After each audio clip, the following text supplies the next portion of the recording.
I'll do that. Okay.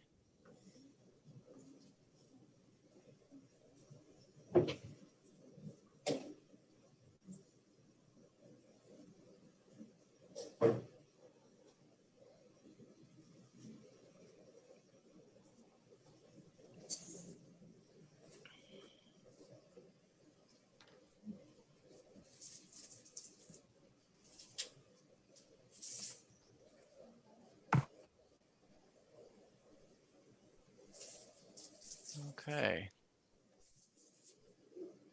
So everybody's seeing my screen now, I'm hoping. I see a few nods. Okay, thank you. Okay. Well, welcome everybody. Appreciate you being here. Kind of our intent today is some of you were able to attend back earlier in the fall. We had the AA had kind of a series of return to learn webinars, and there was one time where we kind of had the theme of considerations for our students with significant disabilities, and we had some teachers share some ideas and resources about ways that they found successful in working with some of their remote learners that have significant and challenging behaviors, and not behaviors, but disabilities, I should say. And this is really just intended to be kind of a follow-up chance for this group of teachers, our Strat 2 team, to get together and maybe check in and share some ideas. Chances are that all or most of you that have joined today probably have at least one student that's a remote learner, and you're probably encountering some of these challenges. So that was our plan today, just to kind of get together and share with each other some additional ideas. So there's a few tips and tricks that there's some things I'd like to share with you today. Denise Young, our assistive technology consultant, is with us, and she has some really nicely packaged resources that she's going to share with us a little bit later. But I'm going to start right now. Jamie, are you still with us from Trainer? I'm here. Jamie had I had kind of put the all call out for any teachers that kind of wanted to share some ideas that they'd found to be successful. Jamie was going to share with us today, and I know she has a time limit, so I was going to let Jamie jump in first. And so, Jamie, if I stop sharing, that should. Okay, that should clear me to go. That should. We'll hope that our My fingers. There we go. And okay, are you able to see a Jamboard? Everybody seeing that screen? I see some nods. Very good. Screen. Okay. So something that I found helpful. I have never been very tech savvy, but COVID kind of threw us all for a loop, and we had to learn whether we wanted to or not. So um, I've been home for a couple quarantines with kids, and I've had students that have been home. So while we've been home, I've kind of played around with some things, and something I found that was really beneficial was the Jamboard. And it's through Google, and we're a Google school, so it just coincides really well together. And something that I've found is, especially math things or things that I want to see them working out a step on a problem or something like that, I can put up this Jamboard. And then over here to the left, you have your toolbar that's accessible. And something I do with some of my math kids is I can get a pen and then, choose my color that I want to write with. And then I can just write a problem up here with my mouse. And if I go to the top right hand corner up here where it says share, then I can share the Jamboard with any of my students. And I could just, click on here and send it to them. Once I send that to them, they're able to accept it, and they can come over here and click a different color, and then they can actually work out problems, and I can visually see what they're doing, what steps they're missing, those kind of things. Another thing that's really cool is if I want to clear the frame, I just go right here and hit it screen so I can start over. And then also up here, you can click on different screens. So if I have saved something on my computer and I want to pull it up to share with them, I can drag and add. If I go to this button right here, it'll say add image, and I can go and pull up anything on my computer and put in there, and then just drag it to where I want it. And then I can expand it, enlarge it. They can go right on it, anything that I want them to do. Another thing that has been really beneficial with this is IEP meetings. I've had IEP meetings on here where I wanted to share my graphs or my goal pages with parents. So I would just use my snipping tool. I don't know if everybody's familiar with that or not, but on my on the computer, you can just use this little snipping tool down at your power button and go in and crop it, put it on there. I save it, whatever I want to name it, save it on my computer, and then pull it up, and I can have my graph right there. So as long as I go and present, then the parents can see exactly what I'm seeing. I don't know if it's beneficial for anybody, but it was a game changer for me because I was relying on sending home packets for my kids and things like that I wanted them to work on, but I wasn't able to visually see it to know what they were doing and if they were able to understand the steps. And then sometimes, I'm sure you've all been on those Google Meets or Zoom meetings where your kids are trying to hold something up in front of the camera so you can see it and you can't tell what they're holding up. So this was just a more interactive way that I could see what they were doing and we could engage together. I don't know if anybody has any questions about it. It's pretty cut and dry. But you can, like I said, you can put assignments on there as long as you take you basically screenshot it and save it to your computer. Anyway, it's been really, really beneficial for me. I have a question. Sure. This is Lori Goodman. So when you send a document to them for them to choose another color and write on, can you see what they're doing at that time? Yes. Can you both be looking at the document at the same time then? Yes, absolutely. It's totally interactive. Google Doc. So, like, I wonder if I could try sharing one of these with you, Ron. Would that be okay?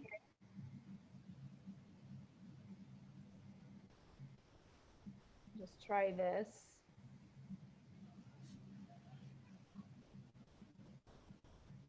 So I'll send that to you, Ron. And so what I normally do is whatever math problems we're working on, I can go ahead and put my problems up on here. And I'm not the best at handwriting on here, but they aren't either. So, and then once my students accept it, it pops up like on my screen. It just said that Ron accepted my share. So then Ron can come over here to the toolbar and pick on a different colored pen, and then he can actually answer the problem or whatever screen I put up.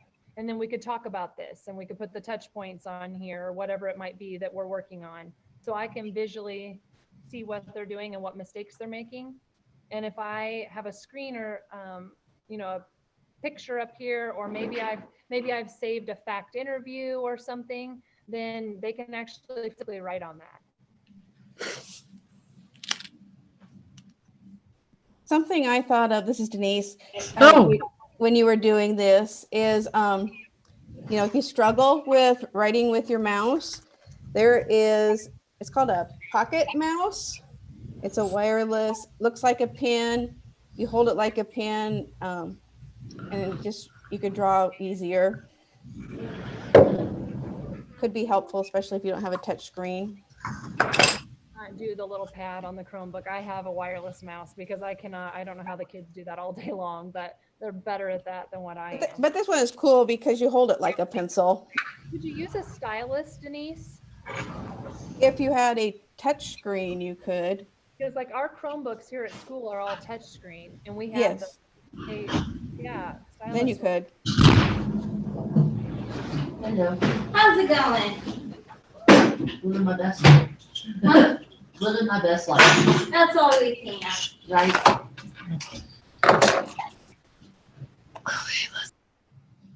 Well, that's all I had to share. I was with this, and when I had extended school year over the summer, I had reached out to one of my computer technology people here at school and said, I need something interactive. I have to be able to see what they're doing since I have to do all this online. And she had given me another kind of whiteboard to use.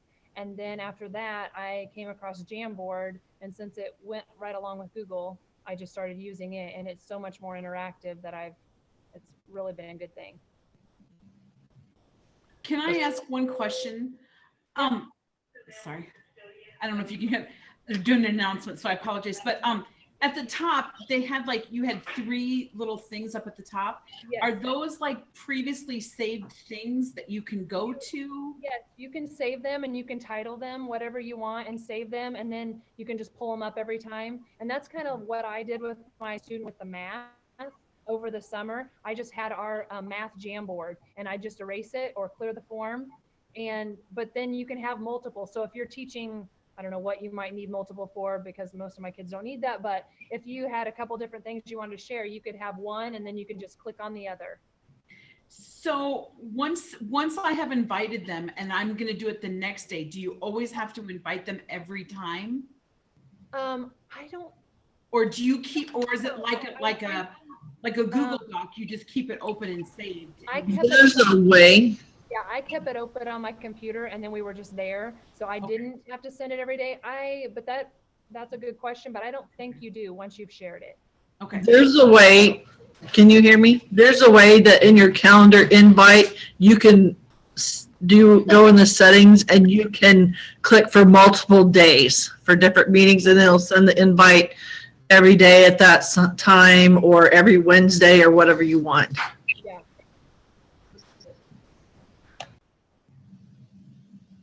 That's great. And Jamie, I was just thinking, and I've not used Jamboard much myself or at all really, but so if you import, let's say, an image to share, and can you also kind of annotate over top of it? Could you like circle and think you could? Yeah. Okay, yeah. So something like that Yeah, could it's be, you know, if you're cool. walking kids through. Absolutely. Another idea is that you can do sticky notes on them. And if you did a sticky note with each letter of a word, you can scramble them and the kids could drag and put the letters in order to spell the word. Fun. Yeah, it's just been a matter of getting on there and playing around and having to find something that I could use. Yeah, not that. Good to see you, Denise.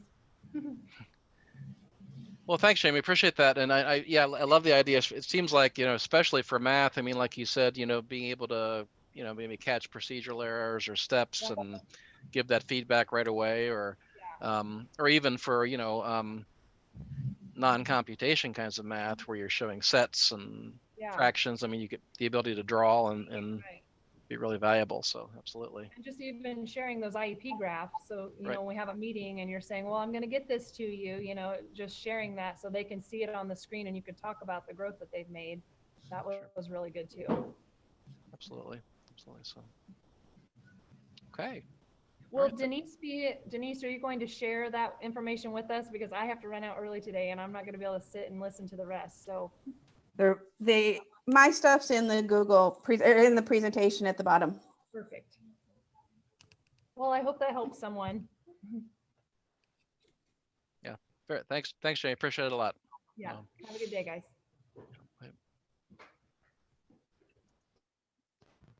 Let's see. I can close my Jamboard.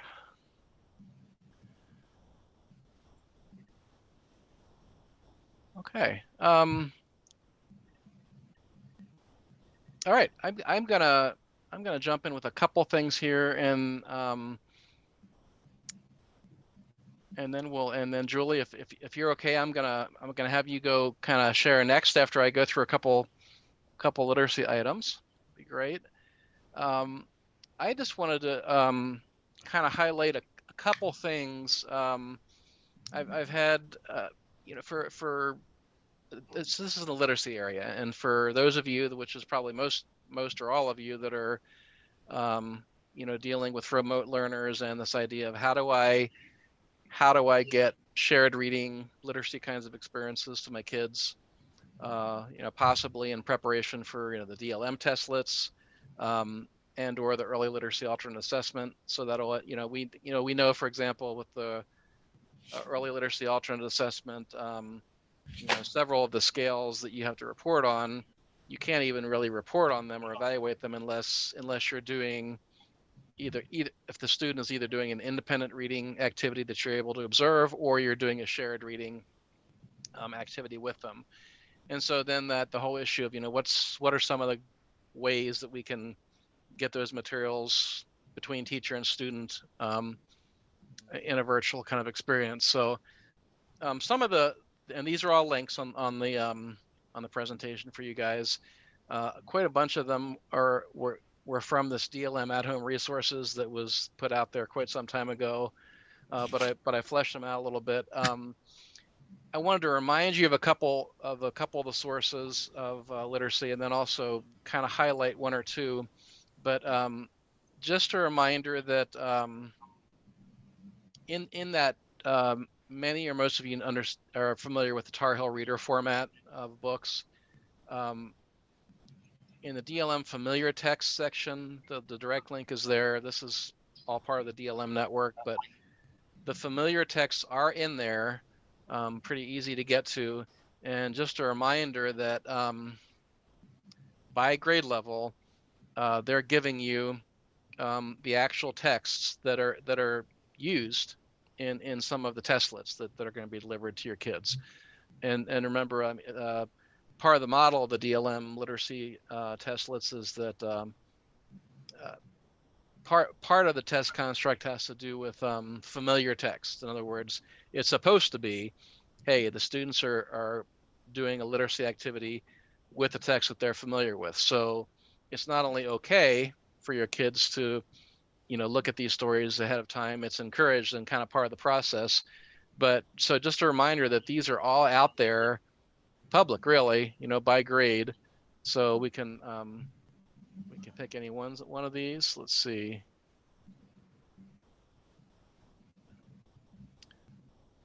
Let's just say Henry and Mudge. And so they have these themes like Henry and Mudge.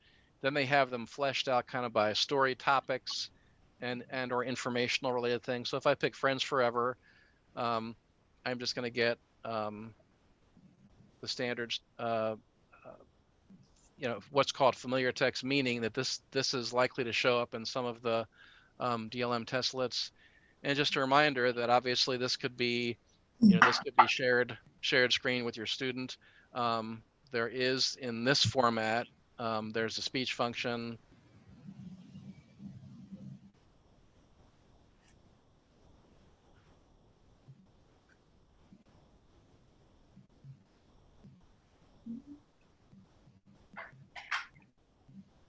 So these formats are out there. They're links to certain texts that for some of your students that are able to work through some of these independently, you could easily send links to them to do that, or you could also use these on screen for a shared reading experience. So that familiar text part is where you would find those. Also, excuse my spelling error there, I'll fix that. In a reminder in the literacy blueprint for DLM, I know this looks familiar to a lot of you, where you're finding out what are the required testlets. Just a reminder that, so here I am in 3rd grade again. If you pick a particular essential element or text, that DLM familiar text is linked right there. You can see where I'm hovering. I mean, it's right in there. It takes you to the text, meaning when a student takes that testlet, this is a text that they're going to be interacting with.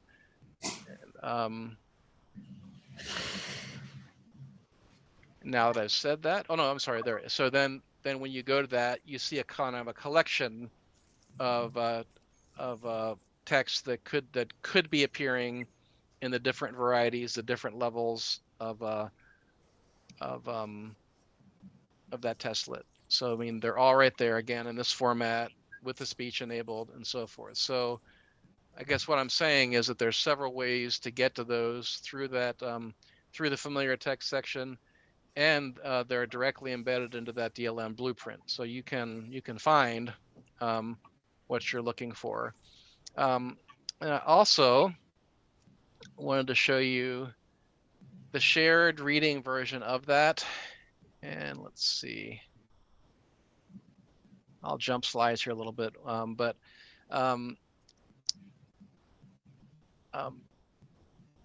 Karen Erickson, and most of you know that name, who's kind of one of the national gurus on literacy for our population of kids. She put together a shared reading site actually with training modules and a variety of things, but also, pardon me, a version of Tar Heel Reader that's called Shared Reader was put out, and I have a link here. I just wanted to show you or remind you what that looks like. So at first, it looks like you're just going into the Tar Heel Reader site as you normally would and to find books, but this is the shared reader version. So you can do a search for books that you want that are in there. Excuse me again. But you can see I kind of had a search prepared here. So thinking about that same book that maybe I'm looking for, that Henry and Mudge, Friends Forever, kind of found that in there.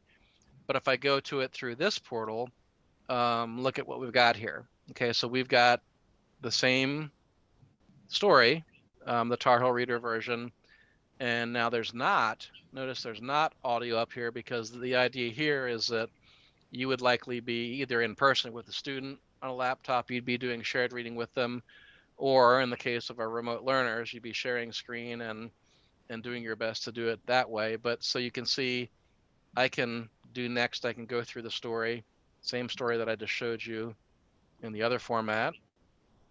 And so you can picture or imagine a teacher reading this aloud, interacting with the student.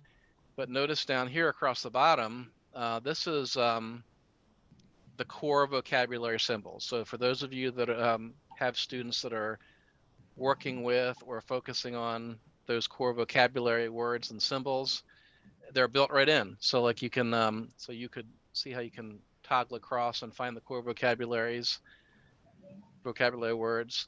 And so as you would be doing a shared reading activity with your student, potentially remotely, you can also reference on screen these core vocabulary words. The student may have their own core board at their, by their side or their device, or they may be referencing on screen.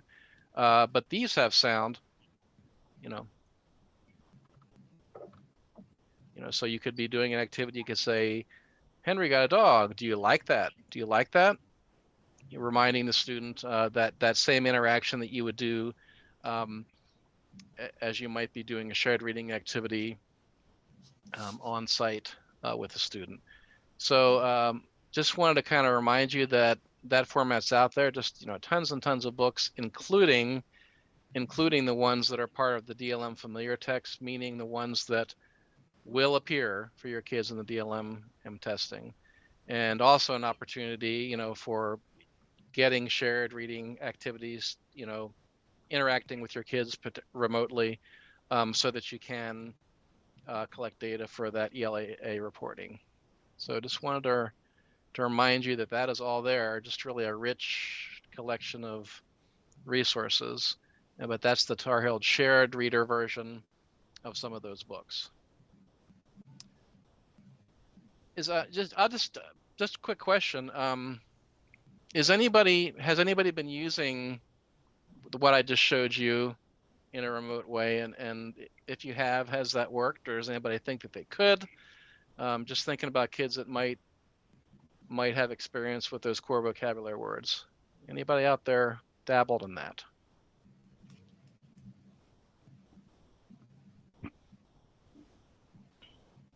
Ron, this is Lori Gooden again. Hi, Lori. I was going to say hi. I was going to say that I early on, when school closed last year, shared this Tar Heel shared reader site with my remote learner's mom, and they did go through a lot of the books and were able to just repeat, her being able to see those signs on the computer. The thing that I've run into this year is we've worked so heavily with Project Core, but this year we've started using a communication device for her that uses a cough drop app, which uses different symbols. So I guess, on one hand, it's really a great tool to emphasize those project core signs, but then when there's other signs introduced for communication, it kind of gets a little bit confusing. Sure. But I felt it was a really great resource, and I was excited to see the signs when I first saw the shared rating. So I hope others use it. It was good while I used it. So Absolutely. So you're thinking, I mean, so you have some students that maybe have their vocabulary might be kind of well beyond just the core set and maybe not as useful if that's the case, or well, we're still basically using the same core words. It's just there's different symbols sure. paired with them. And so the mom has asked me specifically if we could just, stick with the signs that are on her communication board instead of Absolutely. these that is helpful for her daughter. But I'm very familiar now with the project core signs because we've been using them for 4 years. So Sure. so yeah, it's just kind of with the virtual learning, it has to be kind of a trade-off because I don't get my hands on her and can't show her every day. They're working more at home with her communication board. So, but it's a great tool to have them right there on the screen for your learners. So I hope others will use them. Great. Especially those that are verbal, that can talk. So my student is nonverbal. So yeah, absolutely. Thanks, Lori. Yeah, and absolutely. I mean, that's and even in the Project Core model, there's actually a couple different versions with slight variations in the symbols, and they chose one set for this particular tool. So you're right. I mean, it would absolutely be potentially a really unique kind of a matching for each student. And yeah, if a student is effectively using a communication device, I would think that's what they'd be using. But yeah, then all the trickiness of you having a remote learner and the parent having to be there right by their side, and just all those complications that you guys are living through. It's a challenge for sure. So okay, great. One other reading literacy tool that I just wanted to kind of highlight, and this was in some of those general document links that I had shared with you before, and I think this was even listed in the DLM at-home resources. I thought this would be just one a nice option to maybe add to your toolkit. This is called Storyline Online, and it's interestingly it's trade books, kind of what would often be kind of high interest books for kids, read by celebrity types. And so there's videos of these celebrity types kind of reading. They integrate lots of visuals from the books, and I just wanted to just give you a glimpse at this, and you can explore it on your own. And I just pasted in here. This would be if you're. I just pasted in a couple essential elements. When you're looking through your DLM essential elements, or maybe even your ELAA. The essential elements aligned with those scales. You might be thinking, how am I gonna measure these things? I just picked a few here. Identify the feelings of the characters, answer who, what, the W questions, ordering events from first and next and so forth. Just kind of encouraging you to be thinking about what literacy materials can I get that will maybe help engage my kids, and also help me build in some assessments of some of these essential elements. And I thought this would just be this might be a resource you could use from time to time, whether it be a unit you're thinking of, or even for some of your kids it could even be potentially assigned independent reading that you might have on a system for them to read, and then you're going to maybe revisit it and revisit it with them through a lesson. But so it's, you can see the various trade books. There's just a lot of them if you tore through here. But here's one that may be a bad case of stripes. Some of you might remember that's kind of a fun book. But you just have you've got a video format. Oops.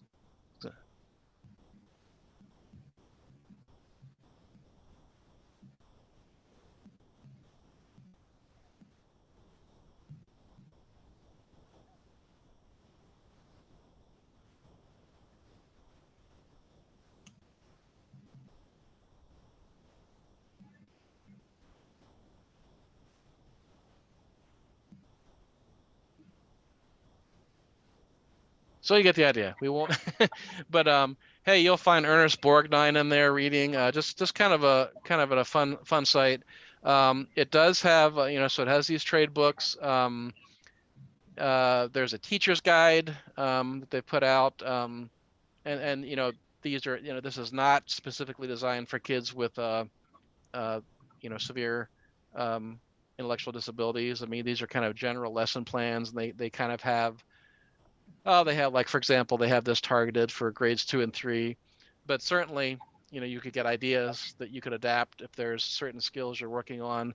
If you look through the teacher guide, you'll see core standards that could pretty easily translate into your essential elements and some ideas for lessons. So just kind of a fun site that if you've got a remote learner and you're doing this all year long, I mean, I can see there might be some really high interest kind of activities you could maybe build in, or even just encouraging some independent reading activities by assigning some of these to your student that could be done on their own. So just curious, anybody out there dabbled in this before? It's a resource I saw that might be useful to you.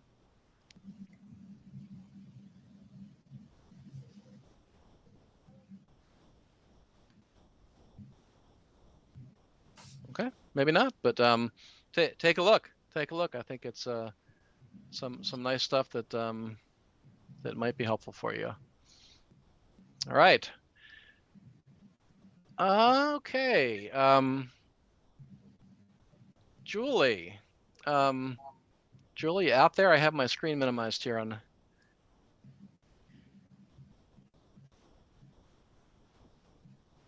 Yes, I'm here. Hi, Julie. Okay, Julie serves students at Iowa School for the Deaf, and I know Julie has done some very, very great work, very innovative work with some kids that have really challenging learning styles. And Julie, you were going to share with us an idea about you had mentioned to me that you've used work boxes with remote learners, and just be able to share some things that have been helpful to you. And shall I there's maybe some videos, but I'm gonna stop sharing now and let us see you. And yep, Julie, there you are. Okay, great. Well, I have kids that cannot use a computer for remote learning. We don't even call it virtual learning, we call it remote learning.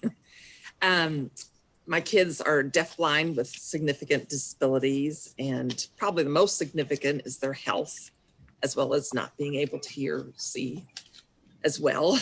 And so we had to think of some, out of the box kind of ideas for their remote learning.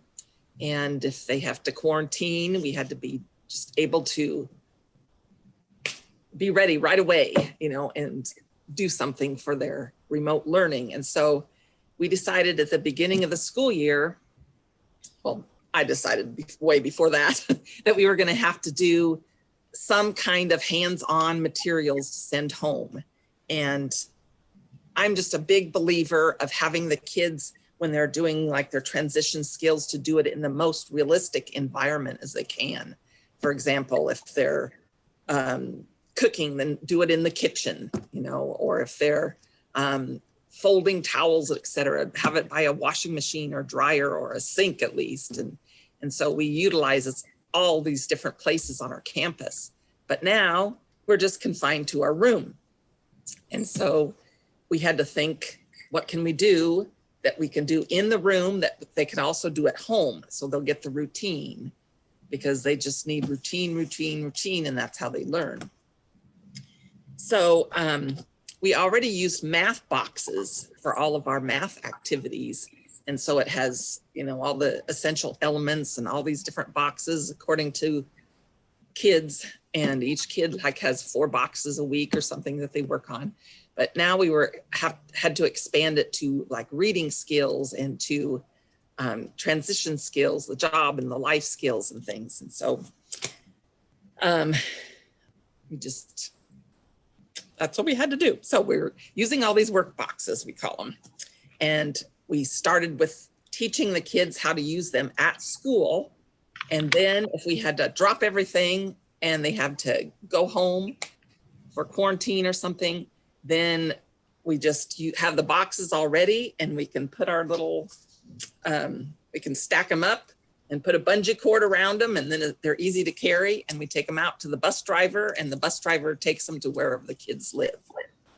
And our kids live like in Blair and in Neola and in, you know, here and there and everywhere.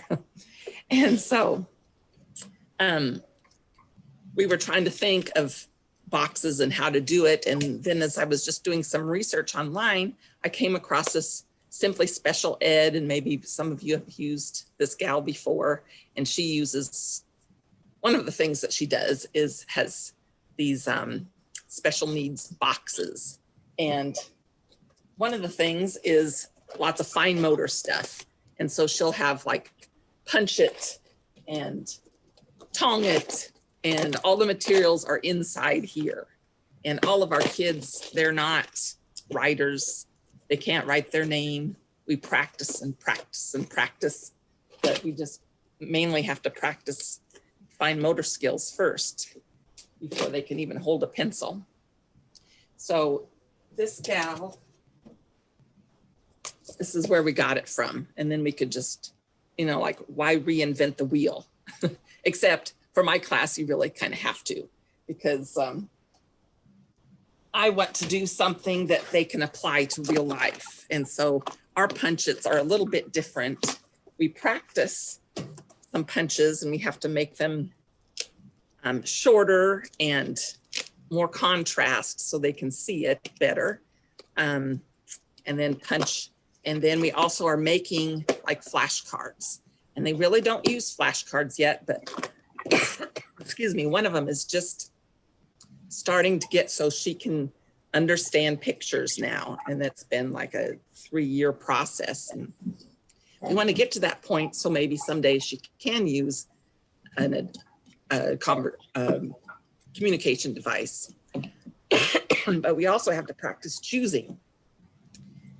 I don't have COVID. I'm just coughing because my mouth gets really dry when I talk. So,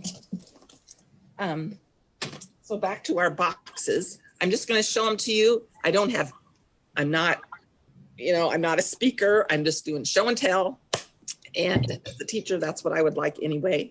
And so I'm just going to stand up and show you some of the boxes that we're using, and then show you a video of the kids working with the box at school, and then a video of a kid using a box at home with his dad.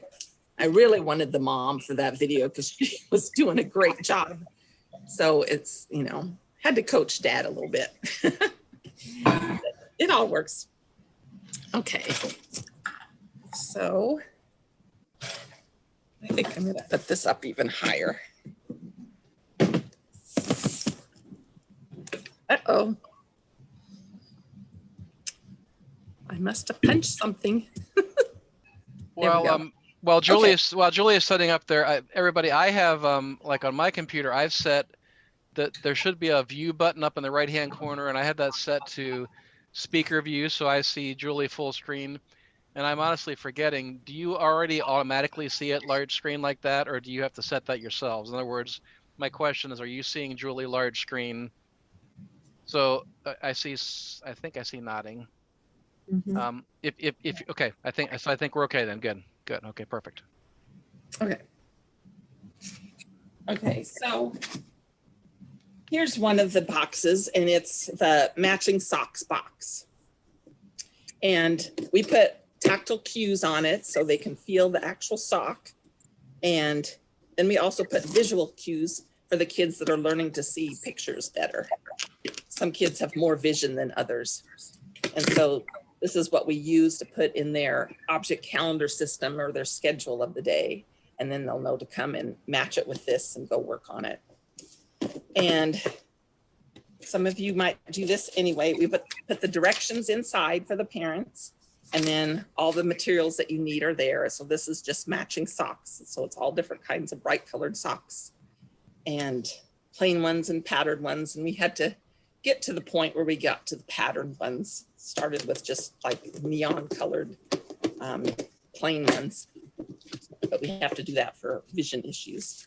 Also, I was going to say with these direction pages for the parents, I spent so much time doing this and tried to put the signs on there that they would be using, the main signs like socks and match and steps 1 through whatever. And I don't think the parents ever read them. So next time I'm just going to make, 1, 2, 3, 4, 5 and just explain it simply, and then either coach them at home or do something like that. Okay, that was matching socks. This is folding washcloths.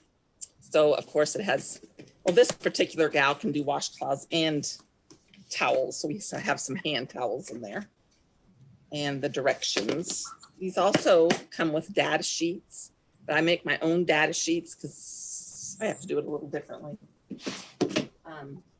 This is what this gal in Simply Special Ed, this is what it looks like. And I put the link on there. I think Ron has that on the main page there.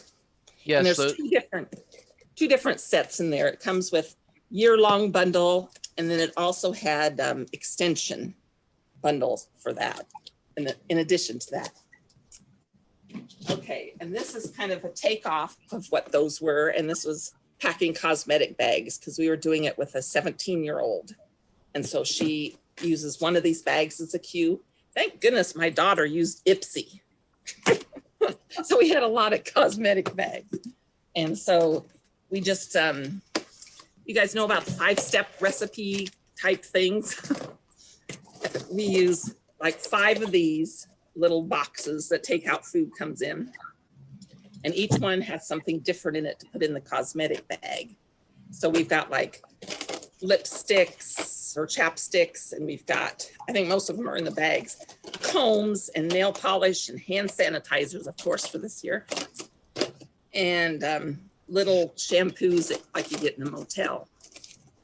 Then we have all the cosmetic bags. And so she has to take just one, just one out of each box and put it in the bag. And then she wants to put another one and another one and another one. So we have to shove that box back because we're finished with it. And then we pull another one, the next in line, pull it toward us. And then she puts like the comb in. And then we push that box away. And it's just all a gradual thing. They can refine their skills as they go, but to start with, we don't have them do it perfectly, of course. So that's the packing cosmetic bags one. And we have sorting silverware, which we're trying to get her so that she can do it in a dishwasher. And so we have a dishwasher silverware holder, whatever, basket like this in the box. And then it has all the silverware will be all mixed up in here. And then she'll have to sort it into the silverware tray. We had to find a tray that fit inside one of these boxes. Okay.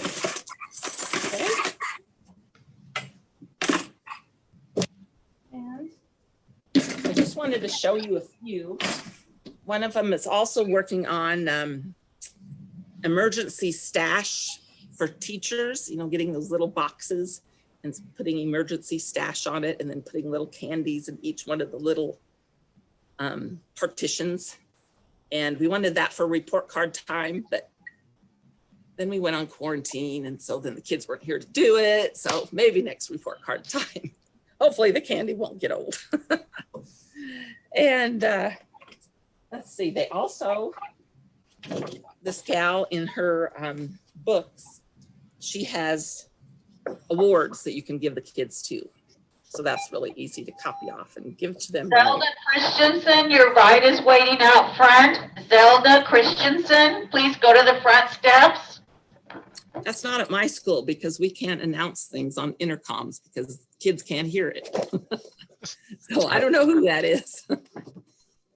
Then I made up my data sheets, and some of them we keep on clipboards. Some of them we keep in a book. I had the book right here handy, but it has disappeared. Oh, here it is. So like she has her cosmetic bags, and then we can just record in there, put her data sheets in there and record them. And for my data sheets, I have to, my kids are very, they learn very slowly. And so we want to show that they are advancing, and just regular steps really don't show that. So I also put down if they're doing it independently or with assistance, or whether they need hand under hand assistance, or whether they initiate it or not. And our IEP goal will say that they do get some guidance and support, but we want them to be as independent as they can. So like this IEP goal was using an established routine and touch or vocal cues for redirection. Izzy will perform 60% of the sequential steps for a new job routine. And this is just a new routine. And then we'll add on to the routine, and we can always add more steps, but we start with just a few steps and then work up toward the more difficult steps.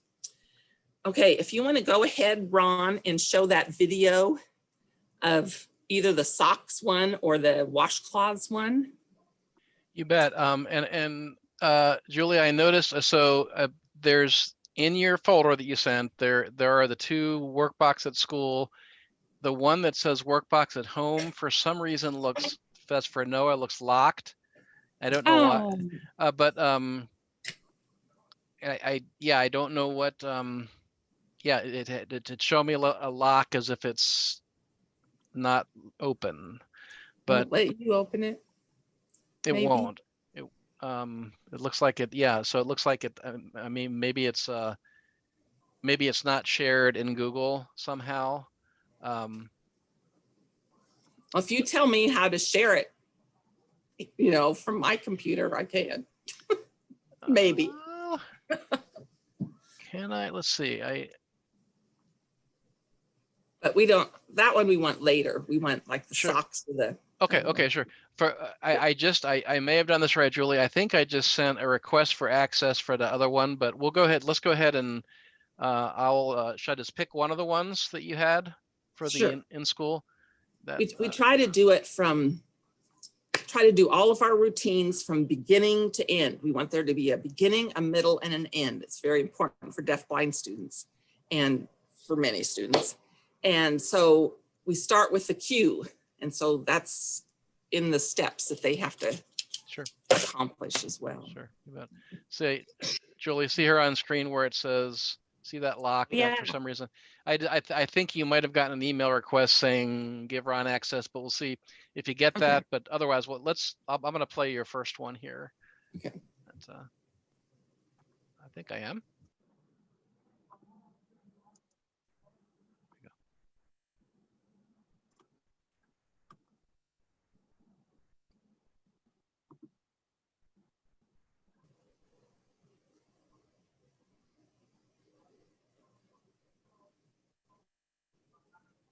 Does it have any voice? Oh, is that not?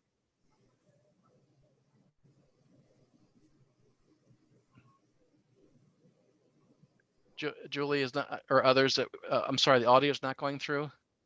Yeah. Megan says to come. When you share it, you Share have to audio. share the audio. Oh, sorry about that. Let's see. Let me stop for 1 second. Let me try that one more time. Share screen. on it. Should be on your bottom left corner. Should say shares audio, computer audio. Bottom left of my main controls, or? Of your share. When you hit share screen, it would pop up what screen you want to share. And then in the way bottom, there's 2 select boxes to share the computer audio. Got it.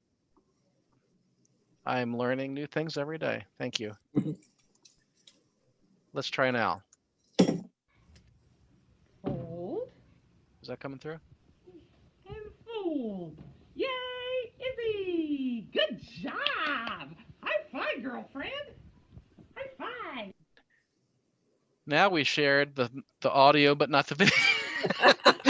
Oh, hold up. Let's try that again.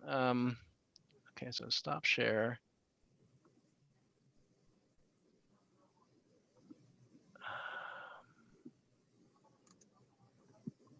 Put them in the box. Good. Good. Lid on.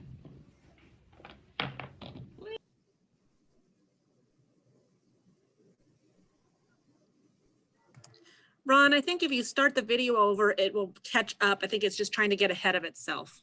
Okay. Okay, let me maybe let's thank you. I think we're there. Help. Help. Good. Okay. Fold and fold. Put it in the pile. Yay, Izzy! Next.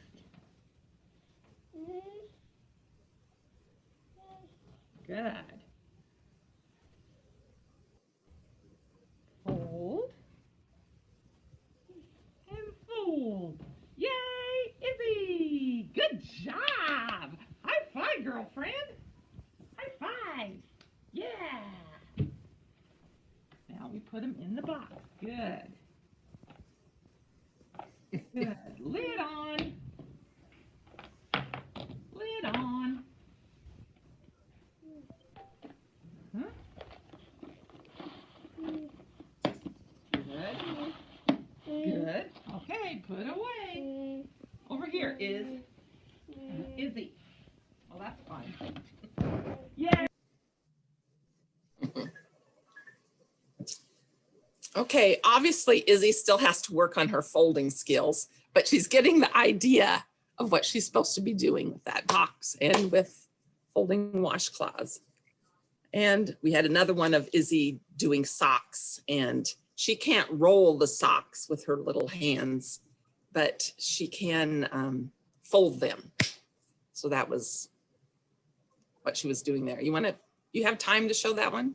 Yeah, you bet. I think I have the sound ready here. I think. So first she has to match them. Hey, Izzy, you matched all the socks. Now we need to fold, fold, fold, fold. Fold, put in. Fold. Good. Put in. Fold. Good. Put in. Fold. You can. Fold. Put in. Yay, Izzy! Good. Lid. Okay. Thanks, Julie. And then here, the one over here that seems to be locked. That was your other was at student home. at home, Yeah. and so we can't see that. But I mean, maybe explain to people how did that work as far as maybe training mom or dad to do that process? How did that work? What we did with Noah, he's younger. Izzy's 14 that you just saw. And so she's got to work on all these transition type skills. And then Noah is 6. And so he was not able to use his hands at all up until like last year is when he finally started using his hands. He would always use his feet and his legs, but he wouldn't ever use his hands. So we were real excited when he started using his hands. So we're just trying to think of, we do a lot of fine motor things with him. And then we also have story boxes for him. And this is I know you guys might do that too, but I know it's a deaf-blind thing for sure. And he has to have motivating things is how I mean, all kids need that, but it has to be super sensory motivating things for him to be able to connect. And so he likes motion, he likes sound, and he likes lights. And the lights really help. It says my internet connection is unstable. Am I cutting out? You look good so far. It's threatening you, but so far so good. Okay, good. So like this is one of his story boxes. This is the book. We make all our own books for these kids because they just need one object per page and have a contrasting background and just work on one vocabulary word at a time. And so his book, we worked on a IEP goal last year where it was the whole book sharing routine, and it was always at the easel. And so they have an easel at Noah's house, and so we were real excited about that. Then we could continue the routine at home just like that. And his mom really did a good job of that, and Dad kind of forgot the easel, but he was doing his best. So anyway, we just turned to the page and we made sure that we put the sign on it, because though he can hear some, he probably will never be able to talk. And so we want to make sure that he can sign and do things visually so that he can someday use a communication device or use sign language. And since his hands are compromised, he's probably not going to use sign language. But a kid that you have to show kids thousands and thousands and thousands of times a sign before they even get it. And that's just for the normal deaf kids. And so with significant disabilities, you have to do it millions and millions of times. And that's kind of hard for parents to remember too, because they're not used to talking in sign, and they're not used to, there's too many things I think for them to think about when they're reading a story with their kid. They got to do this, they've got to do the story box, they've got to do the sign language. So that's one of the disadvantages too. But so anyway, he sees a Snoopy, and then we want him to use his vision to look at this page, and then we sign with him hand under hand, or coactive signing, and sign dog, Snoopy dog. And then we show him the box, and we started with just showing like a couple things, and we want him to pick out the Snoopy from this box. And so we hold it down at his level, and so he will be able to pull out the Snoopy. Now it started that he just wanted to pull out, the thing that interested him most at the moment. So he had to learn to use his vision and whatever to go back to the box. And we usually have to do that again and again when he comes back on Mondays. No, you can't just take the toy you want. You have to look at the picture and then take that toy. And we're working on choice making skills with that as well. And then we try to have, Snoopy then he takes the Snoopy, and then he gets to turned on and watch it. And it's got motion, it twirls around, and it's got music. And we just let him play with it as long as he wants to. Well, not like 15 minutes or anything, but, and he just sits there and he just grooves to the music and loves it. And then when he's done with it, he puts it aside, and then we say, turn the page, and he helps turn the pages. And so then we had a musical book, and this book is not good for him to look at because it's too busy.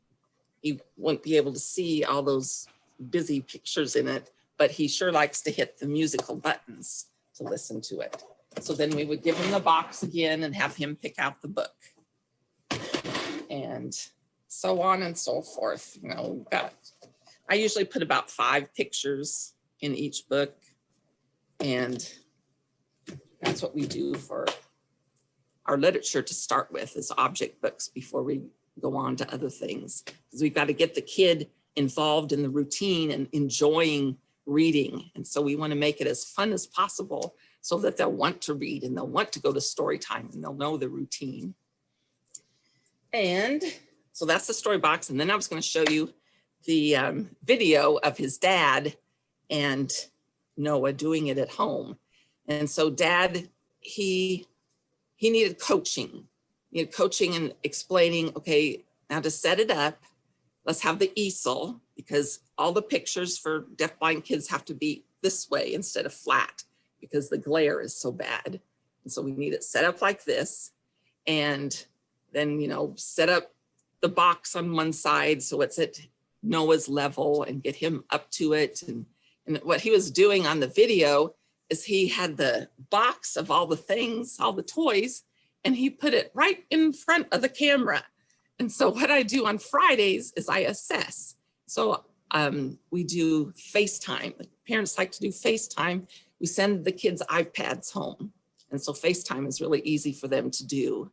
And I watch the child while the parent works with him. And then I've got my data sheet that I can say, yes, he did this one, or no, he didn't pick that one or something. And see the percentage of how many he did independently, or he chose, he matched the vision, the picture to the actual object. And so it's a lot of coaching, and Dad would forget to use the sign, and that's another thing that we do during the week is we contact the parents, in whatever way we want to, or they want to, and show them the sign language and show them they're just practicing, and so then we're trying to explain how to do it. And on Mondays, I usually call them and we set up something new, but we do it for about 2 weeks at a time, which works out with quarantining because it's usually 2 weeks at a time. But Noah now is at home because since COVID has ramped up so badly, and he is very much at risk health-wise, and so he's staying home. So we call them every Monday and explain what to do with his new boxes. And then we're also doing a lot of things that would be interesting to Noah at home. So right now during Christmas time, we're trying to think what sensory things would Noah like at home.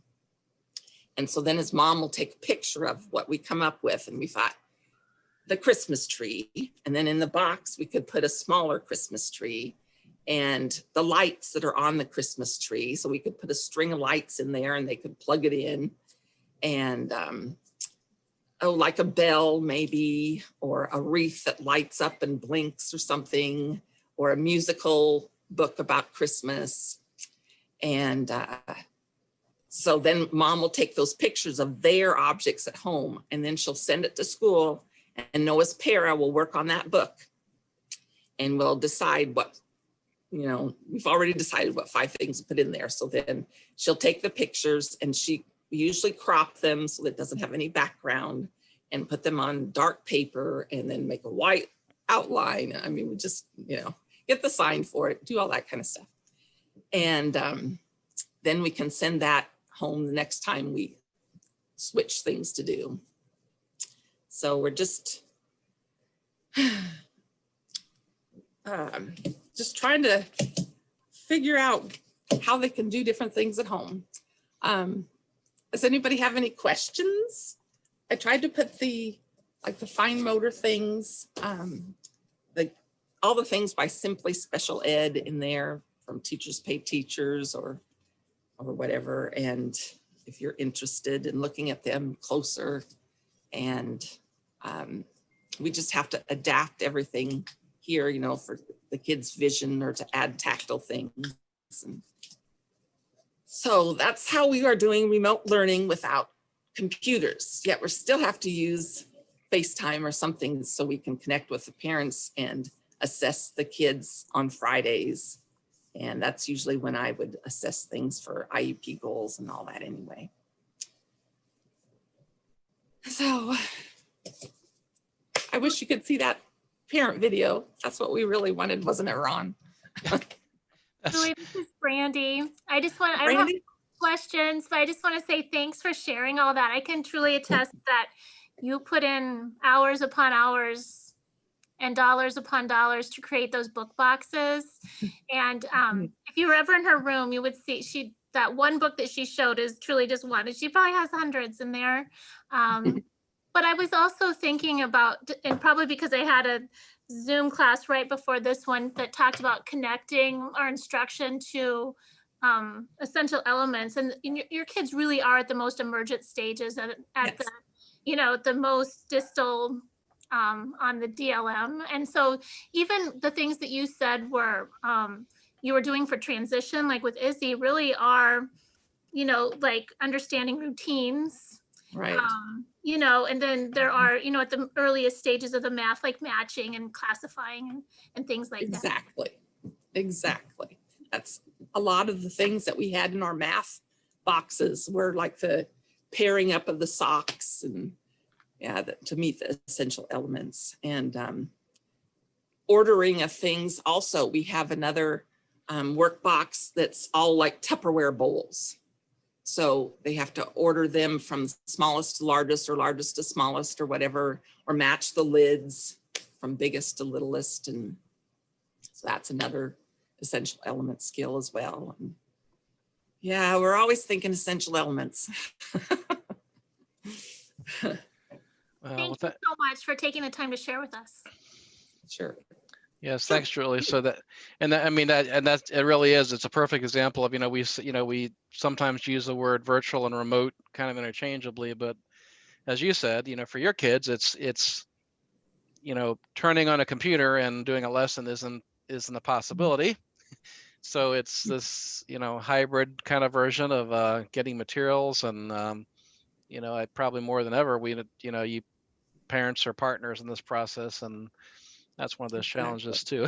So yeah, it is a challenge with the stay-at-home moms. They've got time that they can do this, working one-on-one, and they are really good about doing it every day. Because originally I set it up for, they'll do this in the morning, and then this 2 boxes in the morning, 2 boxes in the afternoon. And I thought that was pretty good. And they will spend like 20 to 30 minutes on it each time. And we had to cut that in half because it was just too overwhelming for, we've got parents that are nurses. We've got parents that work with like cable and internet, and they have been swamped changing. People want higher speeds, and on their internet, or they don't have internet, and then the town is trying to figure out how they can get internet to the kids that don't have it. And so that mother was really swamped too. And so sometimes on the weekends they work on it, and we try to tell them, you can just, after you do these boxes at home and the parents can see what the kids can do, then we want them to generalize it to home so they can, put those silverware things away from the dishwasher, or fold their own washcloths, or fold their own socks and put them in their drawer and things like that. And Izzy, the gal that was doing the socks, her mom says, "Oh, we never match the socks. We just throw them in the drawer." I said, "Well, now you can start matching them." So we hope they carry out these skills at home as well. There are advantages and disadvantages, of course. Yeah. Well, Julie, thank you again. Appreciate you sharing that. That's awesome work happening there, and a lot of challenges. So very much appreciate it.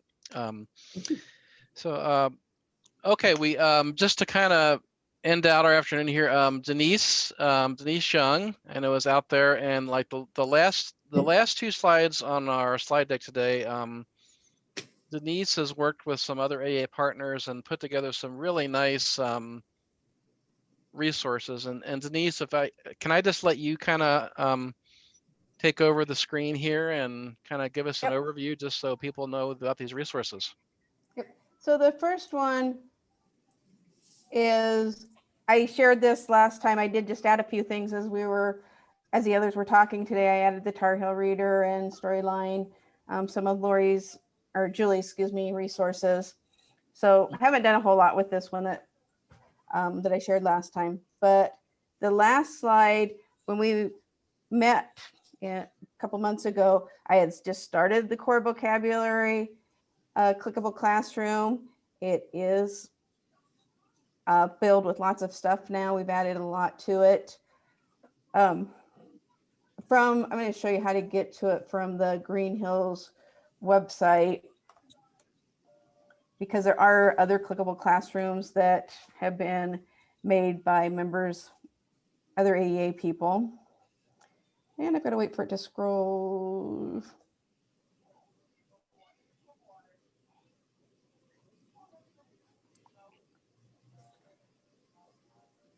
Maybe I shouldn't have done it this way. So There we clickable go. classrooms here.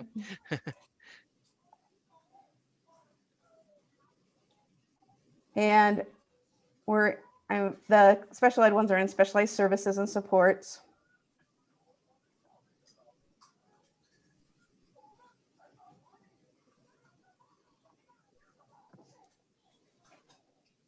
And clickable classroom supports.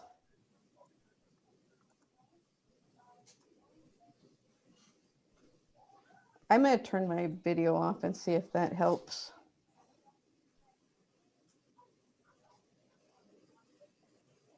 Okay, so core vocabulary is the one I'm going to show you. As Lori was mentioning when she talked about her student, there are several different symbol sets out there. In this particular resource, we included with, this is lesson pick symbols. We have board maker symbols and symbol sticks. Those are the three most common ones that are being used across our AEA. The folders over here, so if you wanted to create other items like word cards or something, we put the symbols that match the core board. So you could go in there and just grab a symbol and make different resources or tools. But the thing I really think is cool is when we click on one of the vocab words, it takes you to a page that is just related to that particular word. So there's videos that you can show showing how to model using the word like, songs about the word like, books that have the word like in it. I guess core must be on my mind, because when Julie was showing the folding the socks and matching them, I'm thinking, oh, core vocabulary, I could model same, different in. Then it just goes back. We have there's a resource page that we're adding to quite often. Just some other resources that you could use if you're working on core vocabulary. So quick. But Denise, like, yeah, so like on a particular core word, like if somebody selected different, I mean, they'd find some different resources to teach that word, correct? I mean, Right. videos right. and literacy materials. Yeah, absolutely. Because as we know, I mean, it's about modeling and using the word as much as you can, showing the word, and with literacy, having the books available. Any questions on? And we do have a resource form here. If you know of a great book or resource that goes along with teaching and modeling one of the core words, you can fill out this form and it will be sent to us and we can add it to our core board.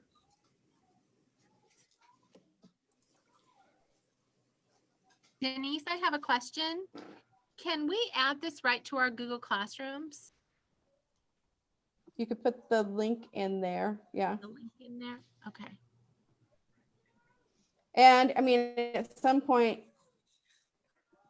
like Lori said, she's using a different symbol set. She's using cough drop. And with that student, we could have put in the symbols that she was used to from last year, but because with her remote learning, it's getting pretty intense, her work with core words. So we just decided to use the symbols that came with her system. And we can make activities through those also, but her core board, same words, same order, it's just symbol sets different. On the phone.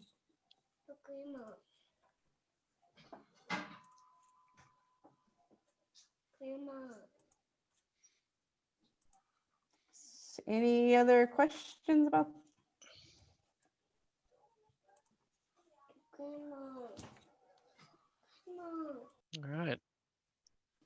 Thanks, Denise. Yeah, I just really encourage everybody to kind of explore those, because just tons and tons of I was kind of digging through it the other day, but I mean, it's very cool. Like, you know, if you go to a certain core word, I mean, you'll just find different video clip kinds of resources to, you know, to help you. And I mean, I can just see lots of things that you could incorporate into some of your remote learning, especially or remote teaching. Thank you. All right. Okay, it's we're about 4:20 here, so I think we'll yeah, I think we'll go ahead and end our afternoon. I really appreciate everybody that was joined us today. I mean, just a good opportunity to kind of share ideas together with we know that your group, you know, I think it's safe to say you probably have some of the most challenging situations to deal with. I feel, you know, delving into this remote learning world. So appreciate all the work that you're doing out there for your kids, and appreciate you being here today.